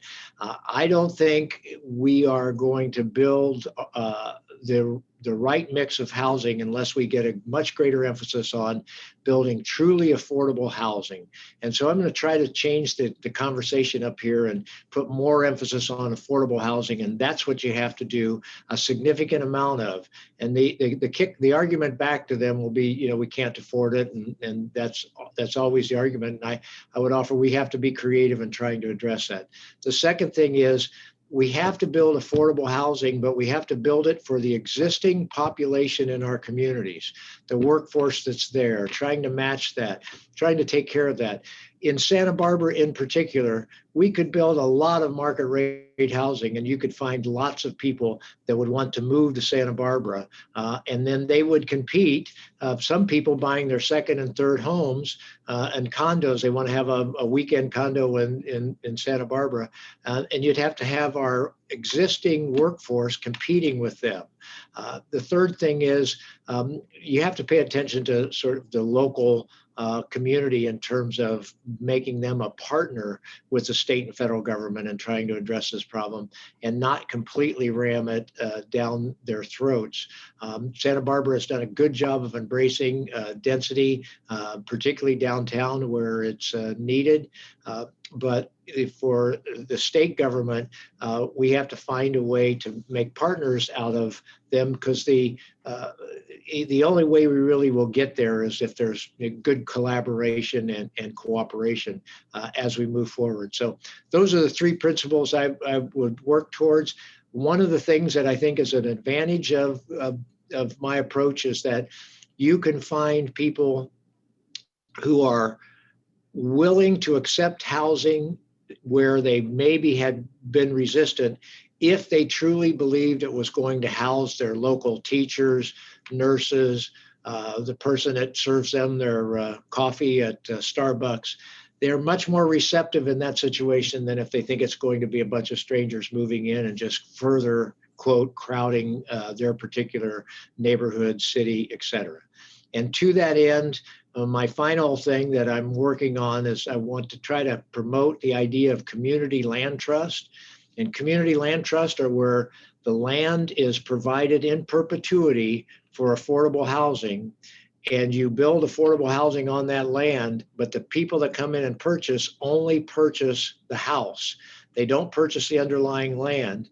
And then perhaps 20 years later, when they've raised their family and they're ready to move on, that house must be sold at an affordable price. These people will get some equity, but it won't be the bonanza equity, but that keeps the house permanently affordable for the next family that's going to move in. And when you think of much of our housing stock that last 100, 150 years oftentimes, you want to have that affordable housing stock be permanently affordable housing. So I share those ideas with you. I wish that we had time for questions, and sorry that I have to move quickly, but I welcome this opportunity to be able to engage you and share some of these thoughts and ideas. And I really appreciate Jeff Green letting me cut in front of him there. Thanks a lot. Thank you, Steve. Okay, back to Jeff. No worries. Thank you, Assemblyman Bennett. I'm going to go ahead and jump into my little piece, which is actually, I'll just echo some of Steve's comments that this is a highly complex, and everyone on this call at this point knows this area of work. And my job today is to simply outline some of the funding mechanisms. So I'm going to take the opportunity to screen share here and show you some of the high level funding mechanisms. This obviously, there's a lot of detail that we could go into, and I'm not going to do that, but I want to give people sort of a map of what it is that we think about when we're funding affordable housing work. So I like this quote. I use Matthew Desmond a lot. I know many of us know his work, but he's basically making the argument here that housing is the bedrock of so many other social, economic, political issues. I mean, if we can do this right, we can move people out of poverty, we can create more equity, we can do a whole lot around community health. So that's where I know most of us, myself included, come at this work from. I like this map. It's coming from the Urban Institute, but it shows that we're A, not alone, and B, that the country actually generally does this poorly. Of course, that point's been made multiple times a day. I highlighted Santa Barbara County, but this is a measure of the number of extremely low income housing income households and how many units are available for every 100 of them. And in Santa Barbara County, this is 2017 data, I believe. There are just 41 for every 100 that are needed. So we all have a long way to go. Those dark blue dots are the handful of locales that are coming pretty close to providing for those in need. Here are the 7 areas I want to talk briefly about and just give people a sense of. We'll run through them and I'll kind of give you a sense of how they figure into the bigger picture. And we're going to start with the big one, and that is the low income housing tax credit. So all of these, the challenge here is in very few cases does any one of those sources sufficient. In almost every affordable housing development, they have to draw on multiple sources. Here in our community, of course, I serve as a commissioner these last dozen years with our city housing authority. I've also, sit on the advisory board for PATH and other housing organizations over the years. And, I've never seen a single source project in all of that time. Different public agencies, and of course, even when it's a federal program, it's not standardized necessarily because local jurisdictions have some ability to create discretion on how they prioritize projects. And of course, over time, that changes as well. So it is complex. But the low-income housing tax credit is actually the 800-pound gorilla in this mix. It was created back in 1986, and it provides actually $8 billion annually, approximately, in tax credit authorities. So this is really an opportunity to sell tax credits to investors and generate capital for affordable housing. Average about 1,400 projects, or over 100,000 units, have been created annually, actually completed and placed into service annually over that time horizon there, 1995 to 2018. So it's just a really big piece of the puzzle, and agencies that have the capacity to use and leverage this tool often do the best in this job. It has a couple of qualifiers there. It is very much more complex than this, but it's important to know that a minimum of 20% of the units to people who earn less than half of area median income, or AMI, or there's a 40% at 60% metric as well. But basically, it's saying at a minimum, you have to dedicate this much to affordable housing. In reality, almost 100% of all units produced are dedicated toward affordable housing in most jurisdictions. So that is really how this tool gets used. It is administered under HUD. There are other block grant programs, however, that are federal. The 2 that I want to say briefly, make people aware of. One is Home Investment Partnership Program, or the HOME funds. It's actually the largest federal block grant. It's to state and local governments, and it's designed exclusively for affordable housing production. It's relatively flexible. It's not just production. There's a pretty wide range of activities. But jurisdictions that can access these funds, it's a really valuable and relatively flexible tool in terms of what public entities offer. The other, of course, and probably the best known, is actually the Community Development Block Grants, or CDBG, and these have been around since the 1970s. It's actually a name for 9 different programs, and sometimes there's even more sub-programs, but they are all basically targeted. It's the same thing, which is to develop viable communities with decent housing and suitable living environment, expanding economic opportunities for low and moderate income people. So you see CDBG used in lots of different kinds of work. State grants and loans are another big area. And in California, we have quite a bit of this. Just this last fiscal year, you had over $2.5 billion in grants and loans coming from the state of California. You can see some of the data there. This is data that they post annually on their website. but preserved over 16,000 units, it rehabilitated nearly 1,000, and it created almost 20,000 new affordable apartments and single family homes. So there's really a lot that happens with state support dollars and both loans and grants. The Affordable Housing and Sustainable Communities program, which is actually, it's part of this cap and trade framework in the state of California. It's probably the one to call out. When I was talking to Rob Fredericks earlier, he said this was really the one he would call out as well. And it is useful because it's partly a derivative of the larger environmental goals of the state of California. So this is where the funds for this actually come from the Greenhouse Gas Reduction Fund, which receives cap and trade auction proceeds. So when credits are auctioned, some of those funds go into this. And so this provides grants and or loans between $1 million and $30 million per project. And it's a really valuable tool at a state level. Bonds are the other area, and there's been some really high profile success stories like in Los Angeles County around homelessness just a couple of years ago. But if you think of bonds in the big picture, most people think of them in school funding. The graph on the right actually is a few years old, but it shows of the long-term general obligation bonds in the state of California, where those debts are actually helping move issues forward. One, you can see there, half of it is K-12 and higher ed funding. So housing is a relatively small slice of it. Out of 75 billion, it's 1.7 billion. And of course, in the state of California, we've done a lot of bond work over the years. Since 1974, when our modern framework started, we've considered at a state level over 100 bonds. And what they need to receive in the way of vote support varies depending on the type of bond and the locale and purpose. So you can see it's anywhere from simple majority of 50% plus one up to 2/3. And I think we're all familiar with seeing those on the ballot. What's lesser known is that nonprofit organizations, there is such a thing as a private bond. It's little used and relatively poorly understood. And so I'm a big fan. I sit on the board of California Association of Nonprofits. We actually produced a guide about 5 years ago on how to use these. And nonprofit agencies actually can use this tool. So I would expect in the future, you'll see more and more bond sales this way. It's really like all bonds, it's a debt tool, essentially. And then the big ones, of course, that others are really familiar with would be Section 8. If I say Section 8, most people know what I'm referring to. This is, of course, really a derivative of the Housing Act of 1937. So it's one of the oldest and most durable tools, most broadly supported tools. But that process of Section 8 voucher, housing voucher, was changed in the late 1990s, and actually a project-based voucher system was created that the Housing Authority, the city of Santa Barbara, and most housing authorities make really strong use of these days. And it allows you to tie the voucher to the project. So it becomes a piece of the reliable income stream from a finished project for affordable housing. So it's something that we see a lot, and it's a really important tool. And then at a local and regional government level, there's all kinds of support. Counties or cities can pass just grant funding and annual budgets through special programs, through regranting. They can be creative lenders, things such as residual receipts loans.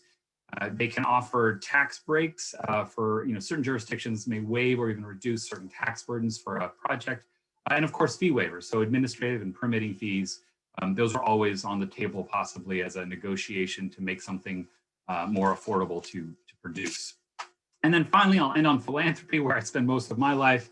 I just want to call out that there's really a few tools here. Housing trust funds, which some people are familiar with, are an important tool.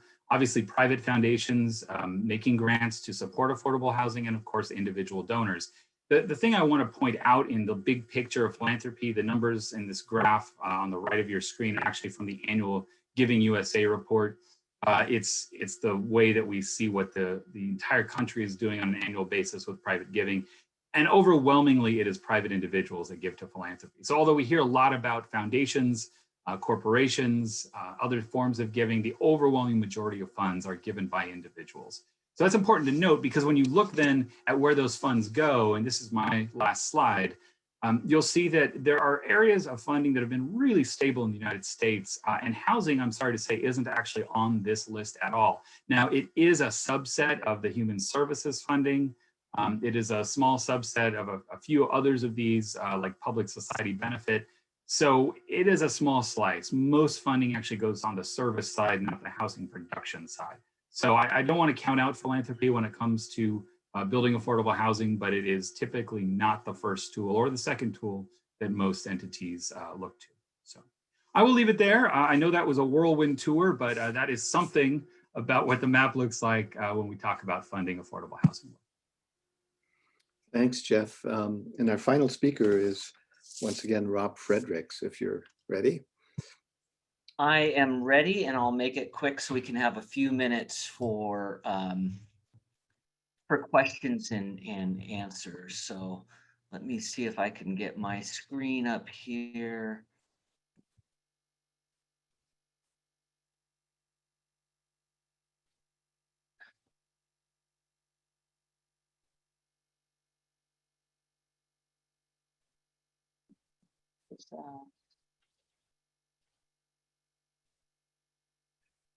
Sorry, one more time.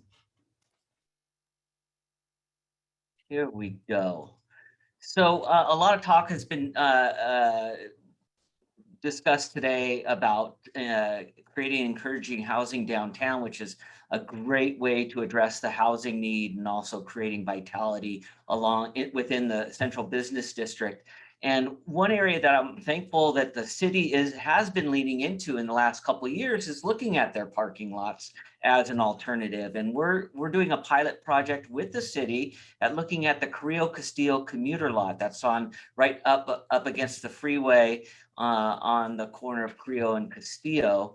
And we've been taking that through different scenarios. And early on, it was said, well, take it to the highest density you can. We had a community meeting and they weren't in favor of our design of 103 units with low parking, 51. So we're looking at a 63 unit development targeted to moderate income households and 3 and 4 story components here, and having a good buffer from the freeway. And this is how it would look. Presumably, it still would have to go through the city review process. But we always, as a housing authority, want to make sure it fits in whatever development we're doing, fits within the neighborhood context.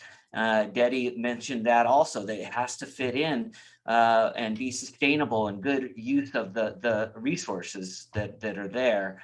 So one issue, though, that we've discovered is, if we want this to be for 100% moderate income, there's not a lot of funding available for that, government sources. In fact, almost zero. So we're looking at having to fund the city. They have their land in it, which is very valuable. But to construct and develop, we're looking at needing $24 million to get this done. And that is taking some work, but we're hopeful that we can get back in front of City Council soon to get some final go-aheads on processing the development. So I'm not going to run through this. Dedi already went through it, but that's a great use, this development where the transit center is and the parking lot, of looking at utilizing the Affordable Housing Sustainable Communities Grant project to create a development there possibly. Other developments have been mentioned, AED program, and the new multifamily development program that Renee mentioned, adaptive reuse of existing structures, alternative construction methods. We have to look at modular units to be have better efficiency there. Look at airspace development above parking lots, and of course the public-private partnerships. Doing that Carrillo Castillo commuter lot there, we're partnering with a altruistic investor to bring in the capital that's needed there. So we got the housing authority, you got the city with their land, and you have the private investor looking at bringing in more funding. But we need to actually look at more funding sources, government sources for that moderate income piece, because it is very expensive to develop, and to encourage private market development at keeping the rents low is very difficult. They need to get their return on their dollar. So that's one of the issues of why we haven't seen development for that income bracket. I'm going to end there, but also I want to talk about real quick rental assistance. There is a movement right now. The Section 8 program only serves about 2 million households across the nation. And it only serves about 1 out of 5 households that are income eligible. The other 4 households are left to the wind. Now, the Biden administration is looking at a vastly expanding that program, a universal housing program, to serve all eligible households, not just 1 out of 5 households. So that would be a big expansion there. But in order to serve that many households, we have to have the units to be able to serve those households. So it goes hand in hand, rental assistance and affordable housing developments. And with that, I'll turn it back over to Linda. Okay, great. That was wonderful. And we do have, well, I was going to say 4 minutes, maybe it's 3 minutes because we have a closing statement for questions. So, and we only have 1 or 2 attendee questions right now, and they relate to, the first one relates to the grant that was mentioned by Jeff, the Affordable Housing and Sustainable Communities Grant. So I invite let's invite everybody who is a speaker to put your video on and to join in. But I would start with that question. And I know it's been talked about a little bit by Jeff, but I guess the follow-up would be, what should the community do to kind of help projects along that could possibly get one of these big grants? Well, you know what, I may toss this to Rob for detail. What I like about that program is that it's working at the intersection of transit and housing, because of course it's focused on reducing greenhouse gases and carbon emissions. So it basically acknowledges the various ways in which housing can be part of that solution. So it's location of housing near transit corridors, it's types of housing that have lower emissions or are more efficient. There's quite a bit of flexibility in it. Rob, I know there's some examples of where the City Housing Authority has actually pursued that. So maybe Rob can answer some more detailed. Yeah, and if I can't answer, I would turn it over to Dedi or Frank. But in the past early grant programs, Santa Barbara was really disadvantaged compared to other communities. We weren't dirty enough according to some indicators, and we were left out of really participating in that program. But revisions have been made to make it more possible, but we do have to partner with public agencies, the city, MTD, and the Housing Authority and other nonprofit developers to make this program work. And it has to be a large enough development plan to really bring in the dollars that are needed. And I'm, that corner of Chapala and Carrillo is a great concept for bringing in those dollars and tying in with MTD. That's a possibility, but we have to work with the city and others. And Frank and Dedi, anything else to really take advantage of those programs in the city of Santa Barbara? Yeah, obviously the money, Rob, is critical, but I think the other side of that is really building strong community consensus on the need for housing and to support projects when they come forward without the kind of controversy that we so often see in our city. And then thirdly, I would say that we have to have the regulatory framework to provide the incentives needed and to reduce the risk of development. And that in itself will reduce cost and therefore reduce the need for the dollars that are obviously so critical. I'll just say that. Yeah, and then I would just add the state program has been very competitive. It's been oversubscribed from 2 to 1 to 6 to 1. So we're going to have to meet statewide goals, which are largely about proving a substantial reduction in greenhouse gases. So, I mean, we should be able to incorporate those and still get a quote unquote Santa Barbara solution. I hope so. If I can just add that one of the things that I think is a positive sign is there is a generational shift afoot. I think most of us have seen that. I think it first appeared really in the height limit ballot initiative, nearly a decade ago now. But you saw traditional allies start to really split over that, and younger generations were far less attached to the notion of single family homes and and building out, and we're very comfortable with densification of the downtown core and being more efficient in ways to use those spaces. So I think that's all to be incentivized by programs like this.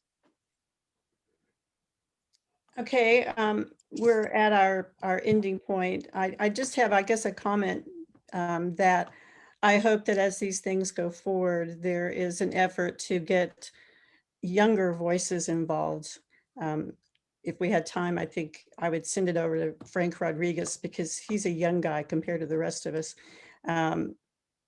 So, because I know there've been a lot of surveys of the State Street and so on with 5,000 people, but I don't know how many are under 45, and that's really the group we need to be attracting to stay and live here. So I'm going to pass it over to Bill Boyd.